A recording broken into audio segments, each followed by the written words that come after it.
꿈을 꾸었습니다. 젊은 시절의 남편이 보였어요. 환하게 웃으며 출근하던 그 얼굴이었죠. 그런데 갑자기 장면이 바뀌었습니다. 구겨진 철판 사이로 피가 흘러내리고 있었어요. 남편의 손이 축 늘어져 있었죠. 저는 그 손을 잡으려고 뛰었지만 닿지 않았습니다. 비명을 지르며 눈을 떴어요. 온몸이 땀으로 젖어 있었죠. 심장이 갈비뼈를 두드리고 있었습니다. 시계를 보니 겨우 밤 10시였어요. 36해 전 그날 이후 이 꿈은 늘 불행의 전조였죠. 그때 전화벨이 울렸습니다. 모르는 번호였어요. 받기가 두려웠죠.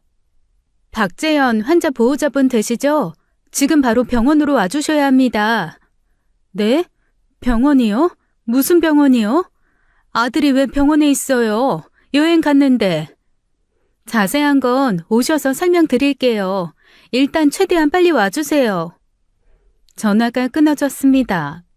저는 신발도 제대로 못 신고 뛰쳐나갔어요. 택시를 잡는 손이 사시나무처럼 떨렸죠. 택시 안에서 저는 계속 중얼거렸습니다. 괜찮을 거라고, 별일 아닐 거라고요. 하지만 가슴 한구석에서 검은 예감이 번지고 있었어요. 아까 그 꿈이 자꾸만 눈앞에 아른거렸죠.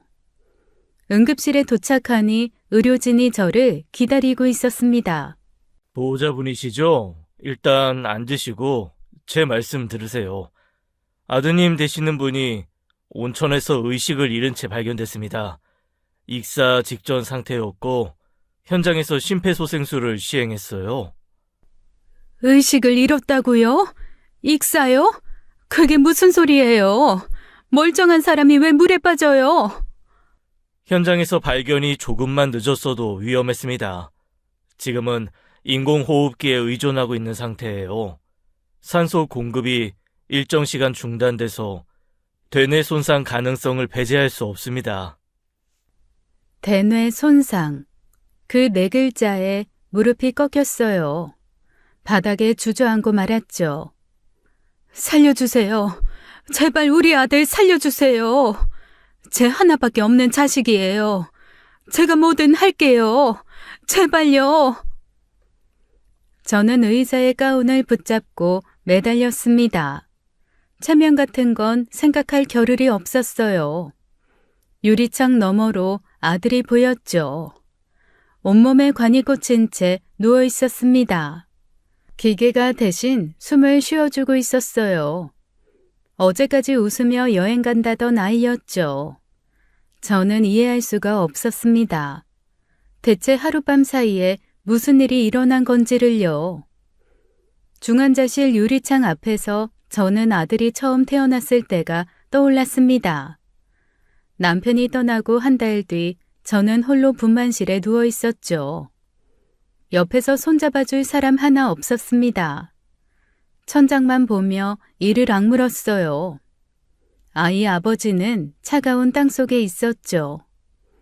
진통이 올 때마다 남편 이름을 불렀지만 대답은 없었습니다. 신생아실에서 처음 아들을 안았을 때였어요. 주먹보다 작은 얼굴이 제 품에서 꿈틀거렸죠. 간호사가 축하한다고 했지만 저는 웃을 수가 없었습니다. 막막함이 파도처럼 밀려왔어요. 혼자서 어떻게 이 아이를 키우나, 돈도 없고 기댈 곳도 없는데 눈물이 뺨을 타고 흘러내렸죠. 그런데 품 안의 작은 생명이 꼼지락거리며 제 손가락을 쥐었어요. 세상에 그 힘이 어찌나 야무지던지요. 세상 모르고 잠든 그 얼굴을 보는데 이상하게 마음이 단단해졌습니다. 이 아이가 제 살아야 할 이유가 되었어요. 남편이 마지막으로 남기고 간 선물이었죠. 쪽방에서 겨울을 났던 기억이 떠올랐습니다. 난방비를 아끼려 보일러를 끄고 살았어요. 입김이 하얗게 나올 만큼 방이 추웠죠. 이불 속에서 서로를 껴안고 밤을 보냈습니다. 재현이가 제 품에 파고들며 말했어요. 엄마, 나 하나도 안 추워. 엄마 품이 세상에서 제일 따뜻해. 저는 그 말에 울음이 터질 뻔했어요. 6살짜리가 가난을 알고 있었던 거죠. 미안함과 고마움이 뒤섞여 가슴이 먹먹했습니다. 그날 밤 저는 다짐했어요. 이 아이만큼은 꼭 잘 키우겠다고요. 평생 혼자 아들을 키우며 편한 날이 없었습니다. 새벽에 일어나 도시락 싸고 낮에는 일하고 밤에는 부업을 했어요. 무릎이 닳도록 남의 집 마루를 닦았죠. 허리가 끊어지는 줄 알았습니다. 그래도 후회는 없었어요. 재현이가 밥 맛있게 먹는 모습만 봐도 피로가 풀렸죠. 그 아이의 존재 자체가 제겐 기적이었습니다. 제 삶의 전부였어요. 그런 아이가 지금 저 유리창 너머에 누워 있었죠. 기계의 의지에 겨우 숨을 쉬고 있었습니다. 재현이가 고등학교 1학년 때였어요. 당시 저는 대형 마트 계산대에서 일하고 있었죠. 어느 날 오후 한 중년 남자가 계산대로 다가왔습니다. 얼굴부터 험악했어요. 손에 들린 과일팩을 제 앞에 내던지듯 놓았죠. 야, 이거 상한 거 아니야? 이딴 걸 팔어. 눈이 삐었어? 저는 고개를 숙이며 확인했습니다. 멀쩡한 과일이었어요. 하지만 그런 말을 할 수 있는 처지가 아니었죠. 죄송합니다, 고객님. 교환해 드릴까요? 교환? 지금 나한테 상한 거 팔아놓고 교환이야? 사과가 먼저 아니야? 아니 대체 교육을 어떻게 받은 거야? 요즘 마트 직원들은 싹수가 노랗다니까. 고객님, 사과 드렸어요. 죄송합니다. 교환해 드릴까요? 주변 손님들이 쳐다보기 시작했어요. 수근거리는 소리가 들렸죠. 얼굴이 화끈거렸습니다. 죄송하다면 다야. 점장 불러, 점장. 이런 데서 일하는 것들이 다 이 모양이지 배운 게 없으니까. 그때였어요. 어디선가 익숙한 목소리가 들려왔죠. 저기요 아저씨. 고개를 들어보니 교복을 입은 재현이가 서 있었습니다. 학원 가기 전에 들른 모양이었어요. 저는 속으로 비명을 질렀죠. 재현아, 제발 가만히 있으라고요. 뭐야 너는? 학생이 왜 끼어들어? 아저씨, 저 과일 제가 봤는데요. 상한 거 아니에요. 포장 상태도 멀쩡하고 혹시 집에서 잘못 보관하신 거 아니에요? 그것보다 절반쯤 이미 드셨는데 상했으면 바로 가지고 오시는 게 정상 아닌가요? 뭐? 이 새끼가 지금 나한테 따지는 거야? 따지는 게 아니라 사실을 말씀드리는 거예요. 그리고 아저씨, 여기 CCTV 있는 거 아시죠? 직원한테 욕하고 행패 부리시면 업무 방해로 신고 들어갈 수도 있어요. 아저씨 얼굴 다 찍히고 있는데 괜찮으세요? 남자의 얼굴이 굳었어요. 재현이는 조금도 물러서지 않았죠. 16살짜리가 어디서 저런 배짱이 나오는 건지 모르겠습니다. 야, 넌 뭔데 자꾸 끼어드는 거야? 이 직원이랑 무슨 사이야? 저희 엄마예요. 재현이가 똑바로 남자의 눈을 보며 말했습니다. 저희 엄마한테 사과하시죠. 아저씨가 먼저 욕하셨잖아요.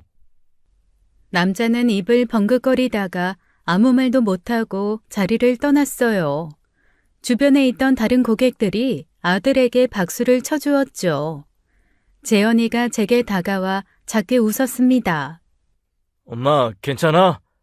나 학원 갔다 올게. 저녁에 봐. 씩씩하게 손을 흔들며 사라지는 뒷모습을 보았어요. 언제 저렇게 컸을까요? 품 안에서 따뜻하다고 말하던 아이가 이제는 저를 지키고 있었죠.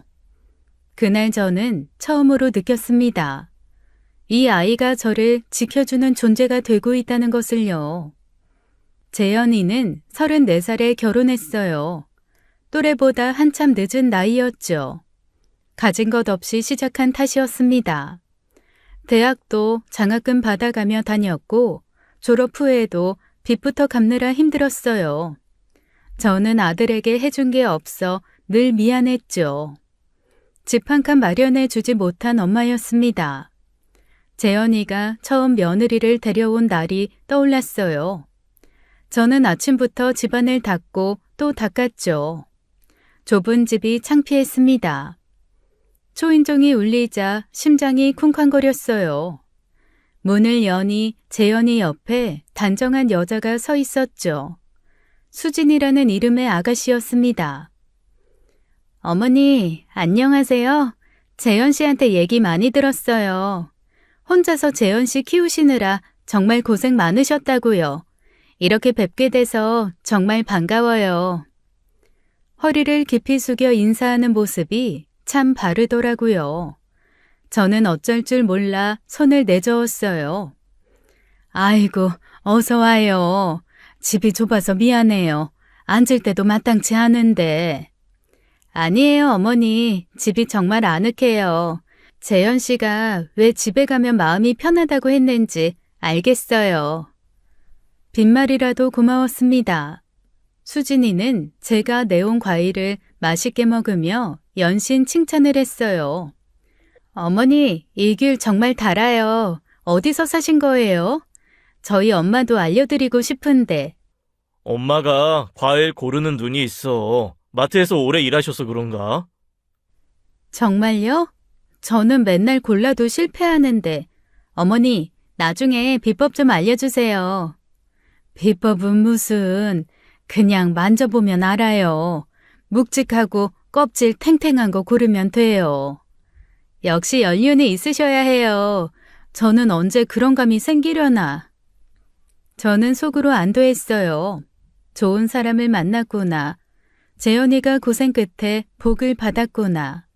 아들 부부는 제 집 근처에 신혼집을 구했습니다. 걸어서 10분 거리였어요. 덕분에 자주 얼굴을 볼 수 있었죠. 며느리는 일주일에 2-3번은 꼭 들렸어요. 반찬을 가져가기도 하고 그냥 차 한잔 마시러 오기도 했죠. 어머니, 저 왔어요. 오늘 김치찌개 냄새 너무 좋은데 저도 한 그릇 주세요. 아유, 또 왔어? 신혼인데 남편 두고 시어머니 집에 맨날 와도 되는 거야? 재현 씨가 오늘 좀 늦는다고 해서요. 심심해서 왔어요. 저는 웃음이 났어요. 이제 외롭지 않겠다 싶었습니다. 오래 기다린 보람이 있었어요. 하지만 언제나 기쁜 일만 있는 건 아니었습니다. 아들 부부는 결혼 후 오랫동안 아이가 생기지 않았어요. 재현이가 34살에 결혼했으니 시간이 넉넉지 않았죠. 해가 바뀔 때마다 저는 속으로 조바심이 났습니다. 하지만 내색할 수 없었어요. 아이가 없다고 며느리 눈치 주는 시어머니는 되기 싫었죠. 그러던 결혼 5년 차 며느리에게서 전화가 왔습니다. 어머니, 저 임신했어요. 8주 됐대요. 저는 전화기를 붙잡고 한참을 말을 잇지 못했어요. 눈물이 왈칵 쏟아졌죠. 정말이야? 수진아, 정말이야? 아이고, 고생했다. 우리 수진이 정말 고생 많았어. 어머니, 울지 마세요. 어머님 우시면 저도 울잖아요. 그날부터 우리 집에는 웃음꽃이 피었습니다. 재현이는 벌써부터 아기 옷을 사 모으기 시작했어요. 한 번은 커다란 곰인형을 들고 왔죠. 엄마, 이거 봐. 애기가 이거 안고 자면 얼마나 예쁠까? 아직 뱃속에 있는데 벌써 장난감이야? 급하기는. 미리미리 준비해야지. 나오자마자 아빠가 놀아줘야 하잖아. 나 진짜 좋은 아빠 될 거야, 엄마. 눈을 반짝이며 말하는 아들이 어린아이 같았어요. 39 먹은 남자가 저러니 웃음이 났죠. 저도 덩달아 들떠서 태명을 지었어요. 복덩이라고 부르기로 했죠. 복덩아, 할머니다. 건강하게 나와야 해. 할머니가 맛있는 거 많이 해줄게. 배에 손을 대고 말을 걸 때마다 행복했습니다. 드디어 우리 집에도 아기 웃음소리가 울리겠구나. 기다리고 기다리던 순간이었어요. 그런데 8개월째 되던 날 병원에서 연락이 왔습니다. 태아 심장이 멈췄다고 했어요. 사산이었죠. 저는 전화를 받고 그 자리에 주저앉았습니다. 병원으로 달려가니 재현이가 복도에서 벽을 짚고 있었어요. 어깨가 들썩이고 있었죠. 엄마, 복덩이가, 우리 복덩이가. 저는 아무 말도 할 수가 없었습니다.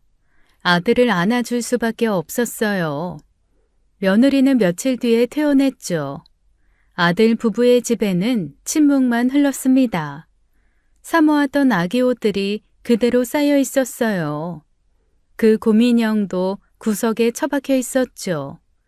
저는 매일 찾아가 미역국을 끓여주었습니다. 며느리는 국을 몇 숟가락 뜨다가 눈물을 흘렸어요. 어머니, 죄송해요. 제가 몸을 잘못 관리해서 소중한 아이를 제가 더 조심했어야 하는데. 수진아, 그런 말 하는 거 아니야. 네 잘못 아니야. 아무도 잘못한 사람 없어. 저는 며느리를 안아주었어요. 하지만 제 마음도 찢어지고 있었죠. 아들 부부 앞에서는 눈물을 참았습니다. 밤에 집에 돌아와서야 소리 없이 울었어요. 그날 이후 재현이가 달라졌습니다. 술 없이는 잠들지 못했어요. 매일 밤 혼자 거실에서 마셨죠. 저는 그 모습을 지켜보며 가슴이 찢어졌습니다. 재현이는 점점 깊은 수렁에 빠져들었어요. 처음엔 잠들기 위해 한 잔이었죠. 그게 두 잔이 되고 반병이 되고 한 병이 되었습니다. 어느 순간부터 술 없이는 하루를 버티지 못했어요. 며느리에게서 전화가 오기 시작했죠. 어머니, 재현 씨 또 술 마시고 들어왔어요. 새벽 2시예요. 말을 해도 안 들어요. 저 어떡해요? 수진아, 미안하다. 내가 가서 얘기해보마. 어머니, 저도 힘들어요. 저는 전화를 끊고 한숨을 내쉬었습니다. 아들 부부 사이에 금이 가고 있었어요. 그 틈이 날마다 벌어지는 게 보였죠. 어느 날 밤 모르는 번호로 전화가 왔습니다. 여기 땡땡 주점인데요. 박재현 씨 어머니 맞으시죠? 아드님 여기서 쓰러져 계세요. 데리러 오셔야 할 것 같아요. 네? 알겠습니다. 죄송합니다. 금방 갈게요. 저는 허겁지겁 택시를 잡아탔어요. 술집에 도착하니 재현이가 테이블에 엎드려 있었죠. 인사불성이었습니다. 재현아, 엄마야, 일어나. 엄마? 저는 재현의 팔을 제 어깨에 걸치고 일으켜 세웠어요. 술 냄새가 진동했죠. 재현이 몸무게가 저를 짓눌렀습니다. 택시를 타고 재현이 집 앞에 도착했어요. 문제는 계단이었죠. 엘리베이터 없는 빌라 4층이었습니다. 한 계단 한 계단 올라갔어요. 재현이가 비틀거릴 때마다 저도 휘청거렸죠. 무릎이 꺾일 것 같았습니다. 2층쯤 올라왔을 때였어요. 재현이가 갑자기 신음을 내더니 제 몸을 밀쳤죠. 저는 중심을 잃었습니다. 발이 허공을 헛디뎠어요. 계단이 빙글빙글 돌았죠. 등이 먼저 부딪혔습니다. 머리가 바닥에 찍혔어요. 눈앞이 하얘졌죠. 얼마나 지났을까요? 누군가의 목소리가 멀리서 들려왔습니다. 아이고 어머니, 괜찮으세요? 여보세요? 119죠? 사람이 계단에서 굴러 떨어졌어요. 저는 눈을 뜨려 했지만 뜰 수가 없었어요. 온몸이 부서진 것 같았죠. 다음 기억은 응급실 천장이었습니다. 옆에서 누군가 울고 있었어요. 어머니, 어머니, 정신 차리세요. 저 수진이에요. 수진아. 어머니 죄송해요. 제가 재현 씨를 못 말려서 제가 데리러 갔어야 하는데. 수진이가 제 손을 꽉 쥐고 있었습니다. 눈물이 뚝뚝 떨어지고 있었죠. 저는 입술을 달싹였어요. 재현이는 괜찮아? 재현 씨는 자고 있어요. 아무것도 몰라요. 술에 취해서. 그 말을 듣는 순간 눈물이 흘렀습니다. 아들이 저를 민 것도 모르고 자고 있다니. 서러움과 허탈함이 한꺼번에 밀려왔죠. 다음 날 아침 병실 문이 벌컥 열렸어요. 재현이가 헐레벌떡 뛰어들어왔죠. 얼굴이 새하얗게 질려 있었습니다. 신발도 제대로 안 신고 온 것 같았어요. 엄마, 괜찮아? 저는 침대에 누운 채 아들을 바라보았어요. 갈비뼈가 2대 부러지고 발목에 금이 갔다고 했죠. 온몸이 퉁퉁 부어 있었습니다. 엄마, 내가 그랬어? 내가 엄마를 밀었어? 저는 대답하지 않았어요. 대답할 필요가 없었죠. 제 모습이 모든 걸 말해주고 있었으니까요. 재현이가 침대 앞에 무릎을 꿇었습니다. 이마를 바닥에 박았어요. 엄마 미안해. 정말 미안해. 내가 미쳤어. 내가 엄마를 죽일 뻔했어. 술 때문에 내가 엄마를 죽일 뻔했다고. 어깨가 들썩이며 통곡이 터져나왔죠. 39 먹은 남자가 어린 아이처럼 울었습니다. 엄마 나 치료 받을게. 알코올 중독 치료센터 입원할게. 제발 한 번만 용서해줘. 다시는 안 그럴게. 제발. 옆에 있던 수진이가 입을 열었어요. 재현 씨, 이번엔 진짜 약속 지켜야 해. 어머니가 얼마나 다치셨는지 알아? 갈비뼈가 부러졌어. 자칫했으면 큰일 날 뻔했다고. 알아, 수진아. 내가 잘못했어. 내가 다 잘못했어. 저는 아들의 머리를 내려다보았어요. 화가 나지 않았다면 거짓말이겠죠. 서러웠습니다. 평생 혼자 키운 아들한테 계단에서 밀려 뼈가 부러지다뇨. 하지만 더 큰 감정은 따로 있었어요. 안쓰러움이었죠. 저 아이도 얼마나 힘들었으면 술에 빠졌겠어요. 아이를 잃은 고통을 혼자 삼키느라 무너진 거였습니다. 재현아, 고개 들어. 엄마, 엄마는 괜찮아. 죽지 않았잖아. 근데 너 정말 치료받을 거지? 엄마한테 한 말 책임질 수 있어? 엄마 맹세해. 꼭 치료받고 나을게. 다시 엄마 아들로 돌아올게. 저는 한 달간 병원에 입원해 치료를 받았어요. 재현이는 약속대로 알코올 중독 치료센터에 들어갔죠. 6개월이 걸렸습니다. 힘든 시간이었어요. 금단 증상으로 고통받는 아들을 면회 갈 때마다 마음이 찢어졌죠. 손을 부들부들 떨면서도 괜찮다고 말하는 아들이 애처로웠습니다. 그래도 재현이는 버텨냈어요. 퇴원하는 날 재현이가 제 손을 꼭 잡았죠. 엄마, 나 이제 술 안 마셔. 평생 한 모금도 안 마실 거야. 하늘에 계신 아버지한테도 맹세하고 엄마한테도 맹세해. 눈이 맑았습니다. 술에 절어 흐리멍덩하던 눈이 아니었어요. 제가 아는 재현이의 눈이 돌아와 있었죠.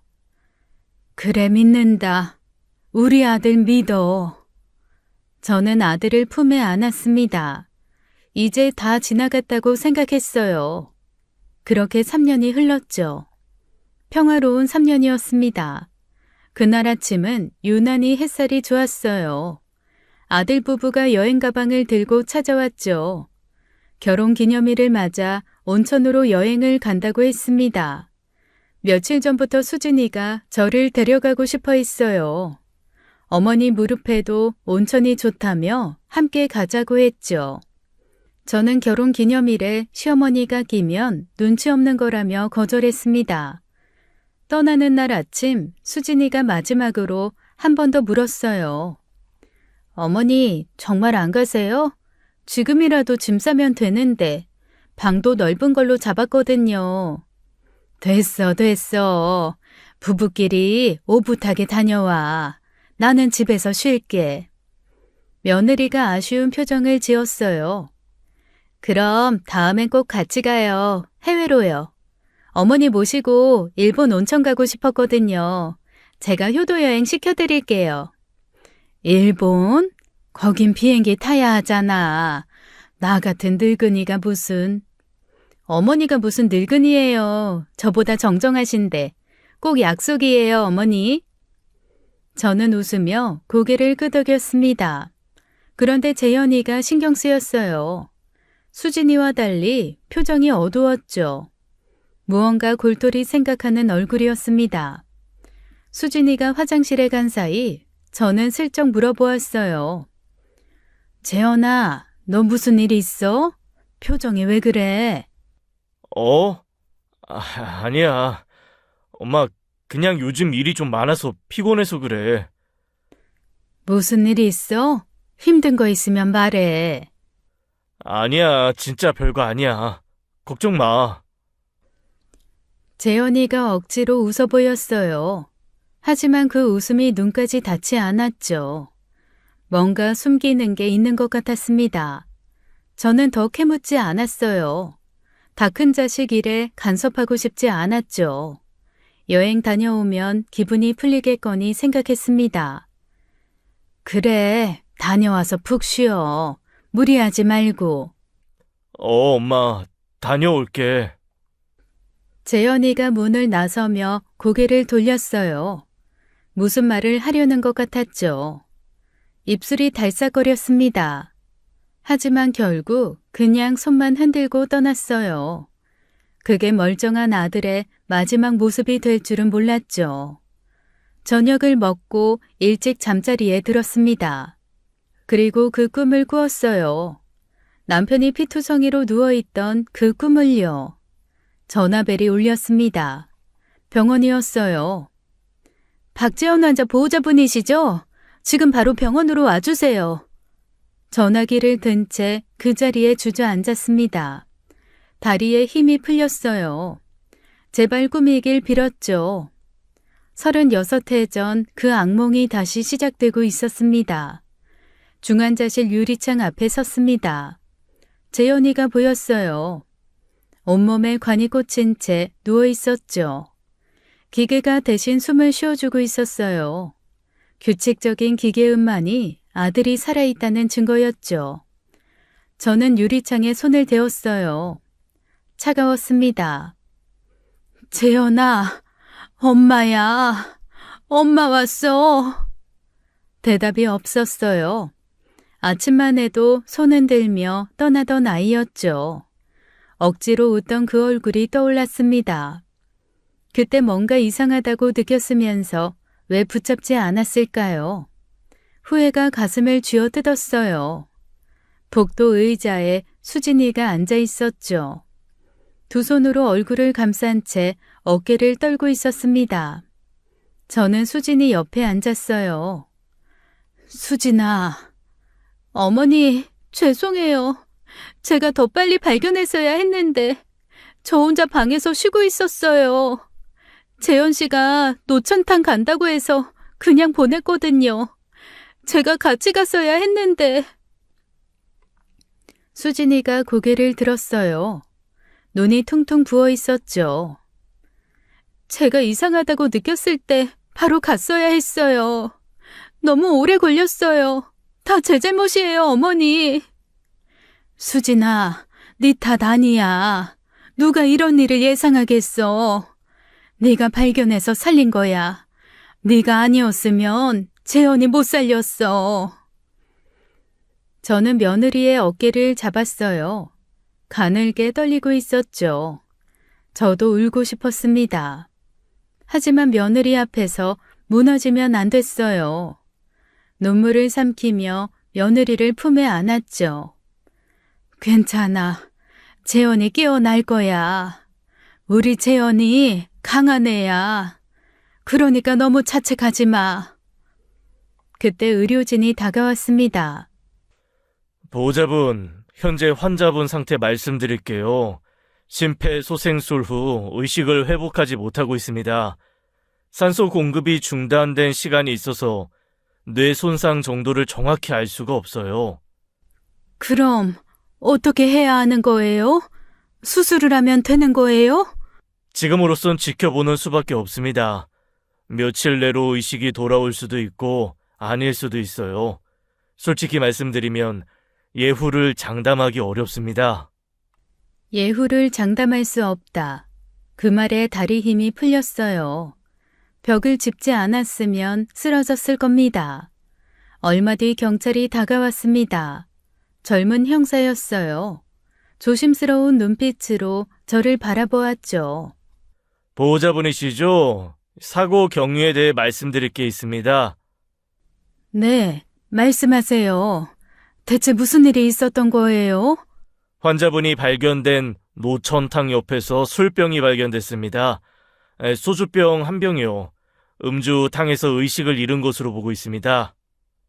술병이라는 말에 귀를 의심했어요. 술이요? 그게 무슨 소리예요?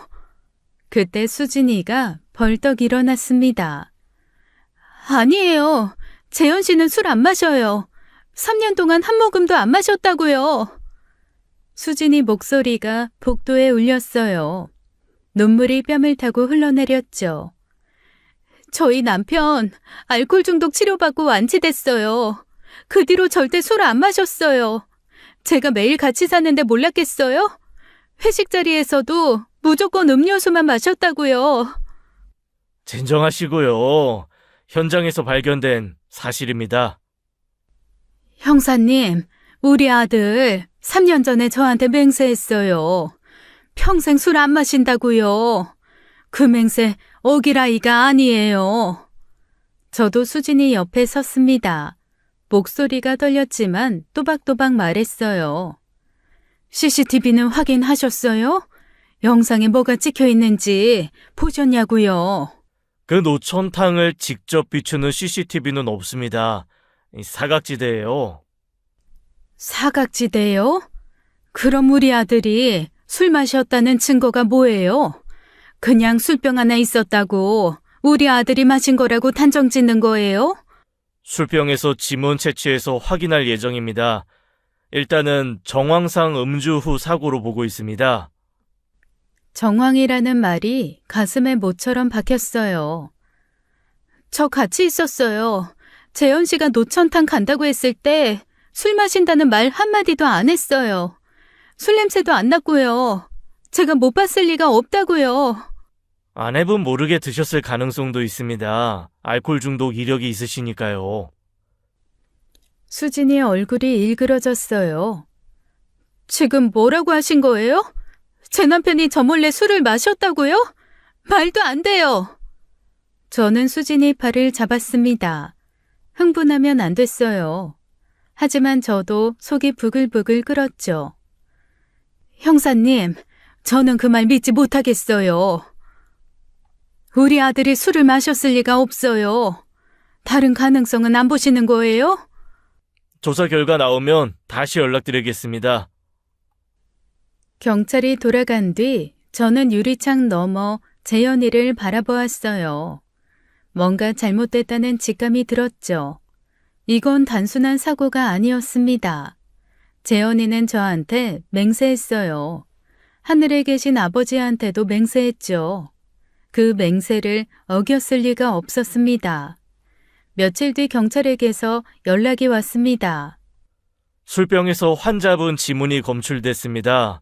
본인이 직접 마신 게 맞습니다. 음주 후 사고로 최종 결론 내렸습니다.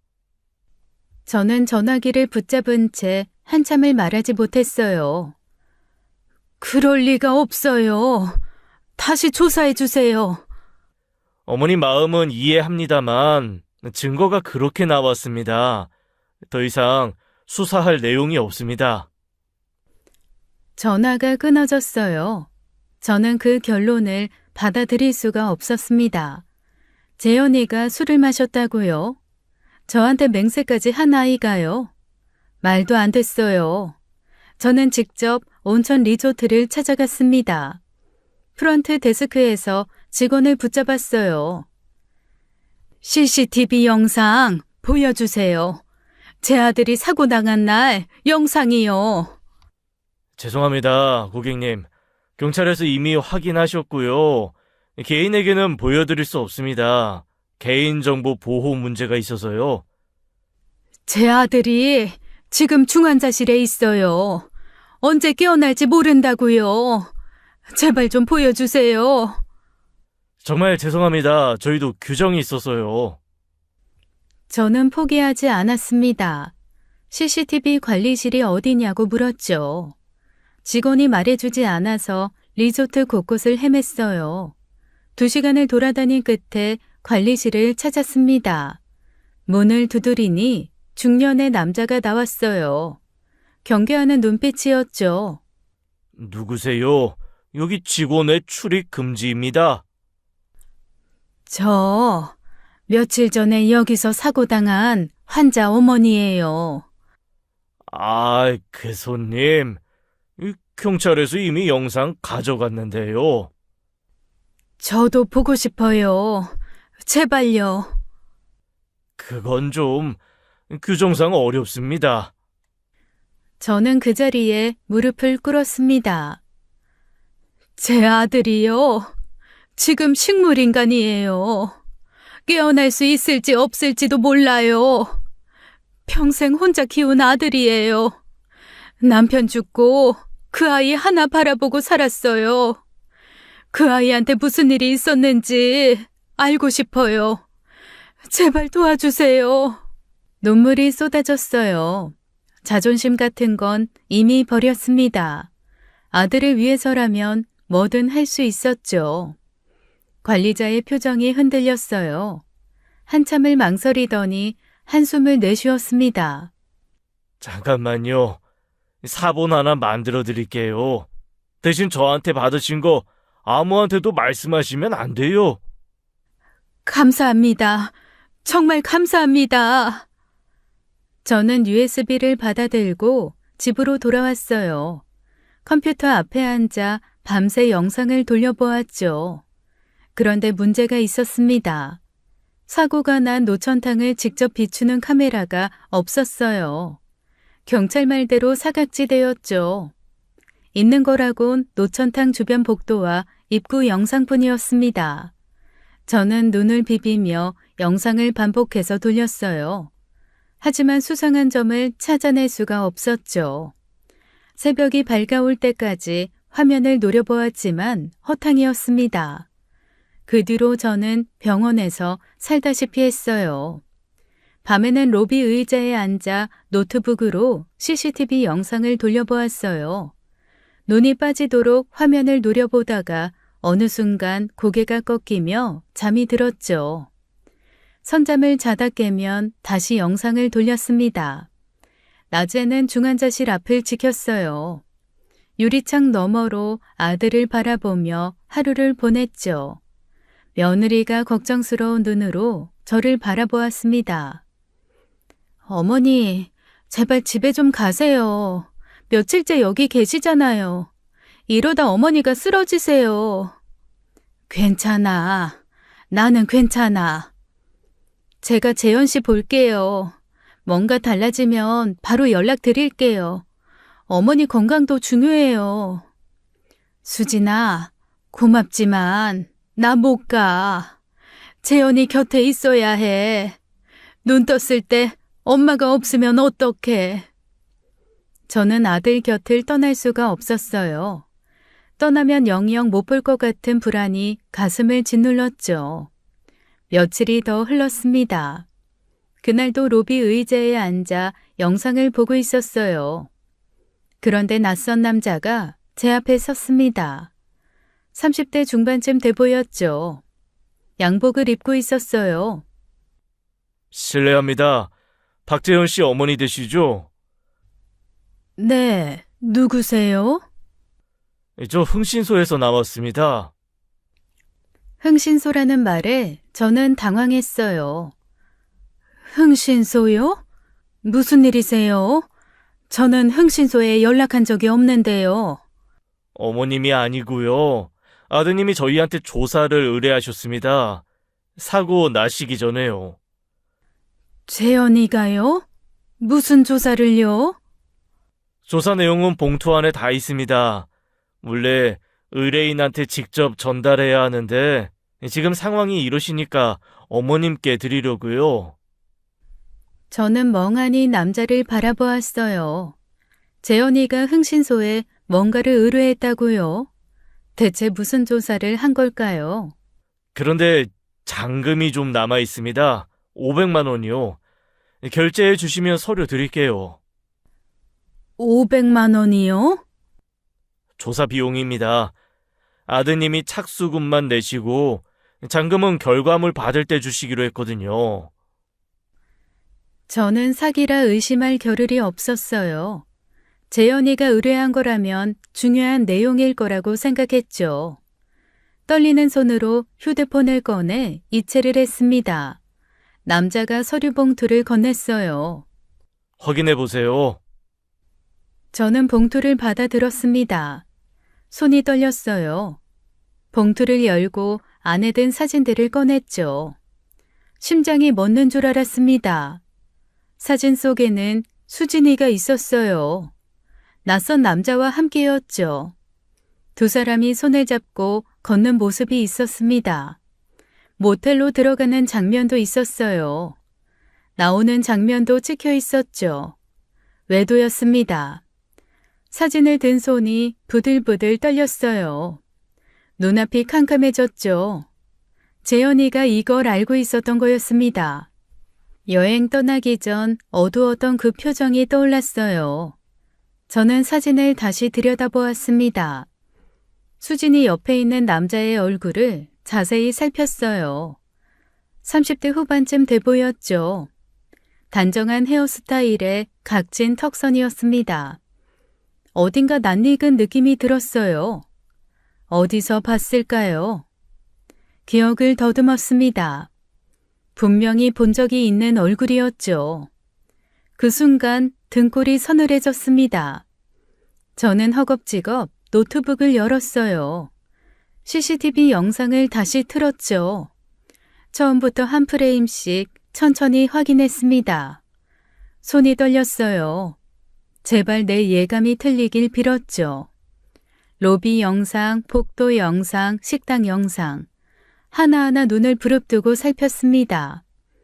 시간은 새벽 2시를 넘기고 있었어요. 눈이 따가웠지만 멈출 수 없었죠. 노천탕으로 가는 길목 영상에서 멈췄어요. 한 남자가 보였죠. 주변을 두리번거리며 서성이고 있었습니다. 마치 누군가를 기다리는 것처럼요. 저는 영상을 정지시켰어요. 얼굴을 확대했죠. 심장이 멎는 줄 알았습니다. 흥신소 사진 속 남자였어요. 수진이와 모텔을 드나들던 그 남자였죠. 같은 얼굴이었습니다. 틀림없었어요. 외도남이 그날 그 리조트에 있었던 거였죠. 아들 부부와 같은 날, 같은 장소예요. 우연이라고요? 세상에 그런 우연이 어디 있습니까? 저는 영상을 더 돌려보았습니다. 남자가 노천탕 방향으로 걸어가는 모습이 찍혀 있었어요. 시간을 확인했어요. 재현이가 노천탕에 간 시간과 겹쳤죠. 온몸에 소름이 돋았어요. 손이 덜덜 떨렸습니다. 이건 사고가 아니었어요.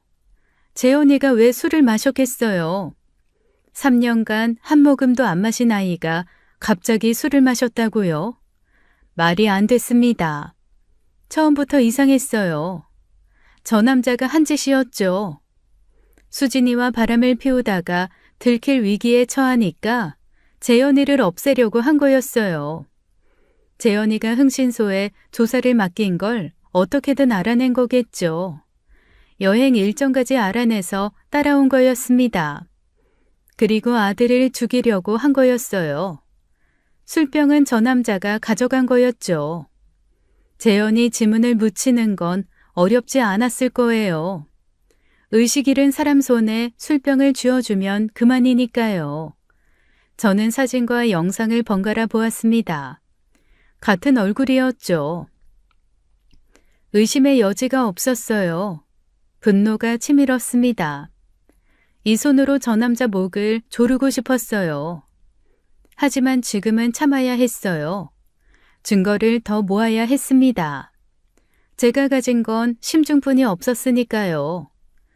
저는 흥신소 자료를 다시 펼쳤습니다. 외도남의 신상 정보가 적혀 있었어요. 한기태 38세 대기업 과장이었죠. 아내와 두 아들이 있는 유부남이었습니다. 어이가 없었어요. 멀쩡한 가정이 있으면서 남의 집 며느리와 바람을 피우다니요. 인간이 어떻게 저럴 수 있을까요? 저는 그 남자의 직장 주소를 확인했습니다. 서울 강남의 큰 빌딩이었어요. 저는 그 건물 앞으로 찾아갔죠. 퇴근 시간에 맞춰 입구 앞에서 기다렸습니다. 커피숍 창가에 앉아 건물 출입구를 노려보았어요. 사람들이 쏟아져 나왔죠. 저는 눈을 부릅뜨고 한 명 한 명 확인했습니다. 1시간이 지났어요. 다리가 저렸지만 자리를 뜰 수 없었죠. 그리고 그 얼굴을 발견했습니다. 사진 속 그 남자였어요. 양복을 입고 태연하게 걸어 나오고 있었죠. 동료와 웃으며 대화를 나누고 있었습니다. 아무 일도 없었다는 듯이요. 저는 자리에서 일어났어요. 커피숍을 나와 그 앞을 막아섰죠. 누구세요? 나? 네가 바람 피운 여자, 남편 엄마야. 남자의 얼굴이 굳었어요. 눈동자가 흔들렸죠. 옆에 있던 동료가 무슨 일이냐는 표정을 지었습니다. 아니, 무슨 소리예요? 남자가 동료에게 먼저 가라고 손짓했어요. 동료가 의아한 표정으로 자리를 떠났죠. 이수진이라는 이름 모른다고 할 거야? 남자가 급하게 주변을 둘러보았습니다. 퇴근하는 직원들이 지나가고 있었죠. 남자의 이마에 땀이 맺혔어요. 아줌마 조용히 해요. 여기가 어딘데 이러세요. 회사 앞이라고요. 조용히 해? 네가 한 짓을 생각하면 여기서 소리라도 질러야 하는데 내가 많이 참고 있는 거야. 저는 남자의 눈을 똑바로 바라보았습니다. 네가 온천에서 내 아들 해친 것도 나 다 알아. 뭐요? 무슨 소리예요? 저 진짜 모르는 일이에요. 헛소리 하지 마세요. 남자가 당황하며 손사래를 쳤어요. 하지만 저는 그 순간 느꼈죠. 말로 설명할 수 없는 촉이었습니다. 눈동자가 흔들리는 방식, 목소리가 미세하게 떨리는 것, 급하게 부정하면서도 시선을 피하는 모습. 그 순간 느꼈습니다. 아, 이놈이 한 게 맞구나. 확신이 들었습니다. 저는 외도남의 뺨을 후려쳤어요. 찰싹 소리가 울렸죠. 지나가던 사람들이 고개를 돌렸습니다. 미쳤어요? 왜 이래요? 미쳤냐고? 내 아들을 죽이려고 한 놈한테 뺨 한 대가 미친 짓이야? 저는 가방에서 사진들을 꺼냈습니다. 모텔 앞에서 찍힌 사진들이었죠. 이거 봐. 네가 내 며느리랑 외도한 거 다 찍혀 있어. 그리고 사고 당일 온천 리조트 CCTV에 네 얼굴도 찍혀 있어. 네가 노천탕 쪽으로 가는 거 다 봤다고. 남자의 얼굴이 새하얗게 질렸어요. 들킬 것 같으니까 내 아들 없애려고 한 거지? 증거 다 가지고 있어. 경찰에 넘길 거야. 그건, 잠깐만요. 남자가 말을 잇지 못했습니다. 입술이 파르르 떨렸죠. 얼굴이 돌처럼 굳어 있었어요. 저는 그 모습을 확인하고 돌아섰습니다. 빠른 걸음으로 자리를 떠났어요. 심장이 터질 것 같았죠. 하지만 내색하지 않았습니다. 이제 저놈이 어떻게 나오는지 지켜볼 차례였어요. 그날 밤 저는 집에 있었습니다. 거실 불을 켜두고 소파에 앉아 있었어요. 자정이 가까워질 무렵 초인종이 울렸죠. 저는 천천히 일어나 현관으로 걸어갔습니다. 문을 열었어요. 외도남이 서 있었습니다. 검은 점퍼를 입고 있었어요. 모자를 푹 눌러 쓰고 마스크를 하고 있었죠. 할 말 있어요? 들어와요. 저는 담담하게 말했어요. 놀란 척도 무서워하는 척도 하지 않았죠. 외도남이 천천히 집 안으로 들어왔습니다. 현관문을 닫더니 주변을 둘러보았어요. 거실, 주방, 방문들을 훑어보았죠. 제가 혼자인지 확인하는 거였습니다. 혼자야? 보시다시피요. 남편은? 오래전에 죽었어요. 남자가 피식 웃었어요. 긴장이 풀린 표정이었죠. 그래서 원하는 게 뭐야? 원하는 거라니요? 증거를 가지고 있다면서 그걸 경찰에 안 넘기고 나를 찾아봤잖아. 원하는 게 있으니까 그런 거 아니야. 내가 그렇게 바보는 아니야. 저는 잠시 침묵했습니다. 그리고 천천히 웃었어요. 맞아요. 원하는 게 있어요. 뭔데? 나는 평생 혼자 아들 하나 키우며 살았어요. 힘들지 않은 날이 없었죠. 그런데 그 아들이 이제 곧 죽게 생겼어요. 의사가 그러더라고요. 깨어날 가능성이 낮다고. 그래서 이제 와서 아들이 죽으면 나한테 남는 게 뭐가 있겠어요. 그래서 생각했어요. 보상이라도 받아야겠다고. 외도남이 코웃음을 쳤습니다. 아들 가지고 장사하겠다. 끔찍하네. 진짜 친엄마가 그래도 돼? 끔찍하든 말든 나도 먹고 살아야 하니까요. 5억 줘요. 뭐? 5억? 외도남이 어이없다는 표정을 지었어요. 야, 미쳤냐? 내가 그 돈이 어딨어? 내가 가진 증거 경찰에 넘기면 당신 인생 끝이야. 살인미수의 외도까지 다 들통나는 거야. 직장도 잘리고 가정도 깨지겠지. 당신 아이들 다시 못 보겠지. 그래도 좋아? 그거 생각하면 5억이면 싼 거야. 외도남이 이를 악물었어요. 살인미수? 증거도 없으면서 입만 살았네. 증거? 그날 온천에 있던 손님 중에 브이로그 찍은 사람이 있더라고요. 내가 목격자 찾아다니다가 경찰보다 먼저 찾았어. 그 사람 영상에 당신이 찍혀 있더라. 우리 아들이랑 당신이 노천탕에서 말싸움하는 모습이 고스란히. 그 사람한테 영상 원본 받아왔어.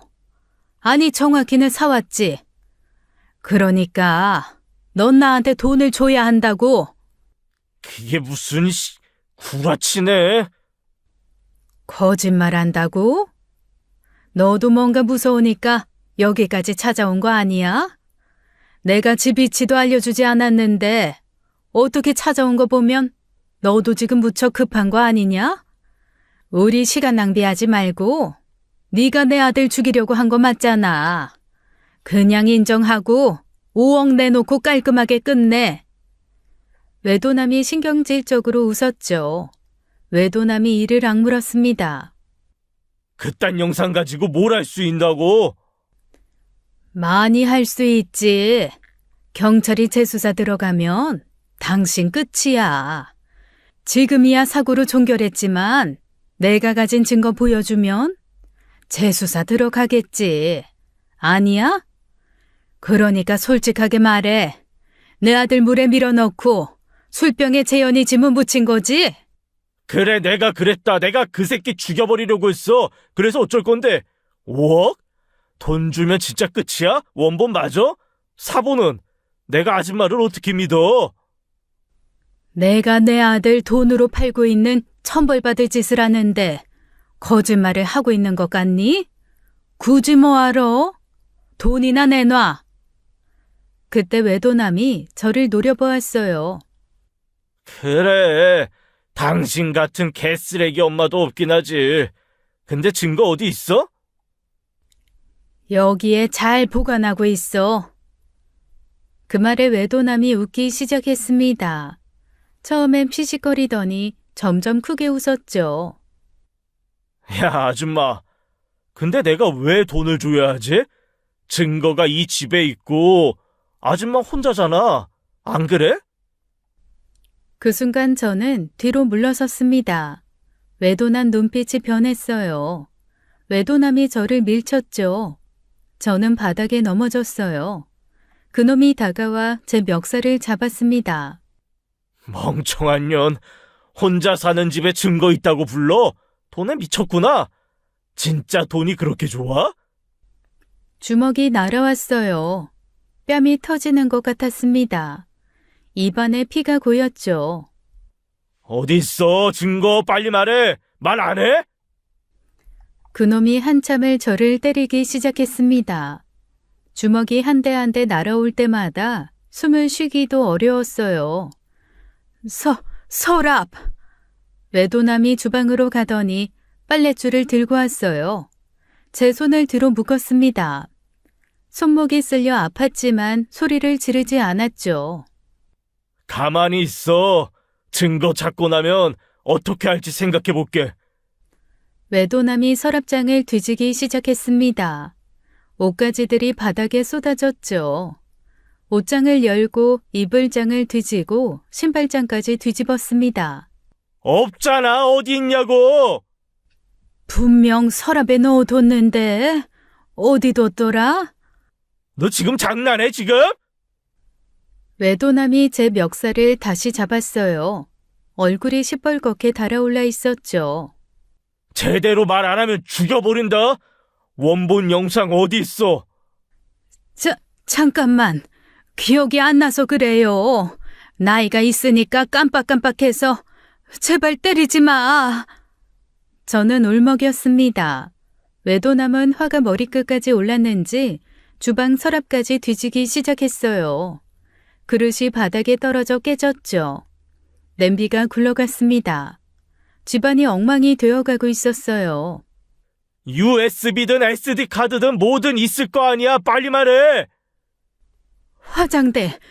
화장대 서랍인 것 같은데. 그래, 거기가 맞아. 이제 기억났다. 외도남이 방으로 뛰어갔어요. 화장대를 뒤지는 소리가 들렸죠. 서랍이 빠져 바닥에 내동댕이 쳐졌습니다. 여기도 없잖아. 이 미친년이 진짜. 외도남이 다시 거실로 나와 저를 걷어찼어요. 옆구리에 통증이 퍼졌죠. 마지막으로 묻는다. 어디 있어? 냉장고 뒤에. 외도남이 주방으로 달려갔습니다. 냉장고를 끌어내는 소리가 들렸어요. 여기도 없어. 넌 내 인내심 테스트 하는구나. 이제 그만하자. 내 참을성이 이제 바닥났어. 지금부터 1분에 손가락 하나씩 자른다. 그 순간이었습니다. 현관문이 벌컥 열렸어요.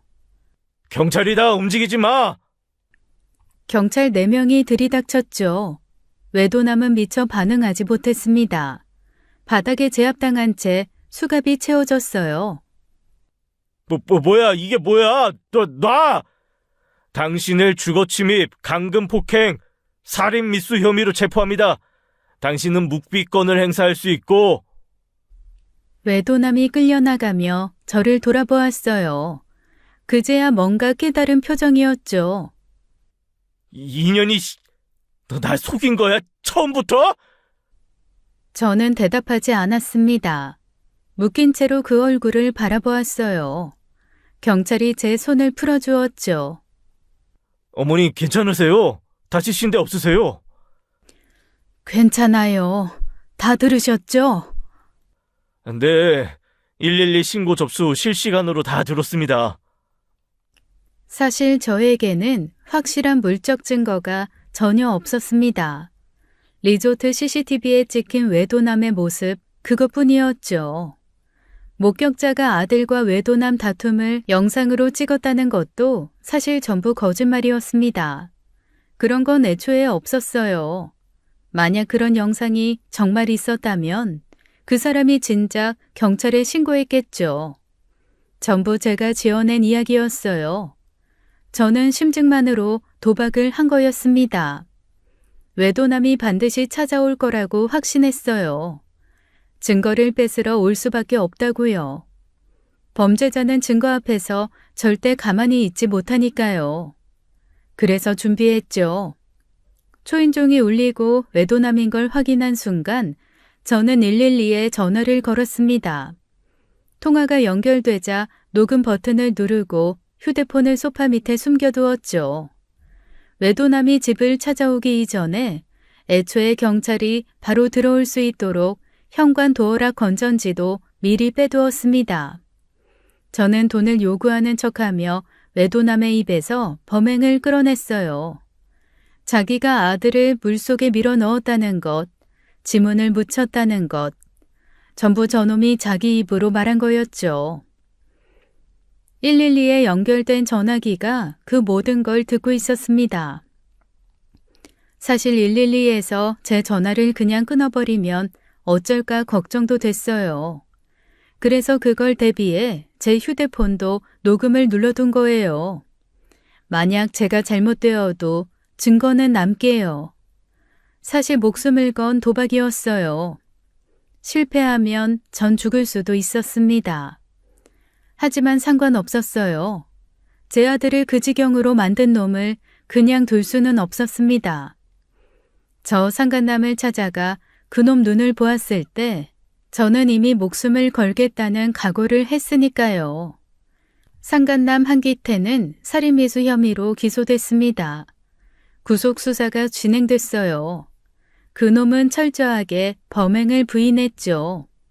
자신은 아무것도 한 적이 없다고 발뺌했습니다. 하지만 빠져나갈 구멍은 없었어요. 제가 112에 전화를 걸어둔 덕에 경찰이 실시간으로 모든 대화를 들었죠. 전부 저놈이 제 입으로 자백을 했습니다. 경찰 쪽에도 녹음이 돼 있었고 제 휴대폰에도 남아 있었어요. 아무리 부인해도 소용없었죠. 자기 입으로 뱉은 말을 어떻게 되삼키겠습니까? 한기태의 아내 김미란 씨도 소식을 들었습니다. 남편이 외도를 하고 그것도 모자라 사람까지 죽이려 했다는 사실에 분노했죠. 접견실에서 남편 면전에 대고 한바탕 난리를 쳤다고 들었어요. 당신이 사람이야? 애들 아빠라는 인간이 사람을 죽이려고 해? 나한테 이럴 수가 있어? 이혼이야. 2번 다시 내 앞에 나타나지 마. 저도 그 아내가 불쌍하더라고요. 멀쩡하게 가정을 꾸리고 살았는데 남편이 이런 짓을 저질렀으니까요. 그리고 조사 결과 며느리는 상간남 한기태의 범행을 정말 몰랐던 것으로 밝혀졌습니다. 한기태가 혼자 며느리를 온전히 차지하기 위해 저지른 범행이었어요. 수진이의 외도는 사실이었지만 재현이를 해칠 거라고는 상상도 못했던 거죠. 수진이가 저를 찾아왔습니다. 병원 복도에서 무릎을 꿇었어요. 어머니, 죄송해요. 정말 죄송해요.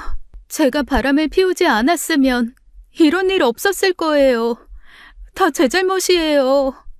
어머니, 제발 용서해 주세요. 저는 한참을 내려다 보았습니다. 수진아, 일어나. 어머니, 네가 재현이를 물에 밀어 넣은 건 아니지. 하지만 네가 뿌린 씨앗이 이 일을 만든 거야. 난 지금 널 용서할 수가 없다. 이건 솔직하게 말할게. 네가 아이를 잃고 그리고 재현이 알코올 중독 때문에 힘들었던 거 내가 다 안다. 하지만 네 선택을 그걸로 합리화할 수는 없어. 수진아, 우리 인연은 여기까지다. 수진이가 고개를 떨구며 울었어요. 저도 마음이 편하지 않았죠. 하지만 거짓으로 괜찮다고 말할 수는 없었습니다. 그렇게 며느리와의 인연은 끝이 났어요. 그리고 사건이 있고 2달 뒤 기적이 일어났습니다. 재현이가 눈을 떴어요. 의사도 놀랐죠. 뇌 손상이 있어 깨어나기 어렵다고 했는데 의식을 되찾은 거였어요. 엄마, 재현이가 저를 알아보았습니다. 저는 그 한마디에 2달간 참았던 눈물이 터졌어요. 재현아, 엄마야. 엄마 여기 있어. 재현아. 현재 재현이는 재활치료를 받고 있습니다. 며느리와는 이혼이 진행 중이에요. 몇몇 사람들은 제 도박이 무모했다고 했어요. 미쳤다고 하는 사람도 있었죠. 맞습니다. 미친 짓이었어요. 하지만 미치지 않으면 범인을 찾아낼 수도 없었습니다. 그러니 제가 미쳐야만 했죠. 자식이 억울하게 죽어가는데 가만히 앉아있을 엄마가 어디 있겠습니까? 세상 모든 어머니는 자식 앞에서 미치는 거예요. 저는 그저 제 아들을 지킨 것뿐이었죠. 지금까지 사연 읽어주는 남녀였습니다. 끝까지 시청해주신 여러분 감사드리며 저희는 다음 사연으로 돌아올게요. 감사합니다.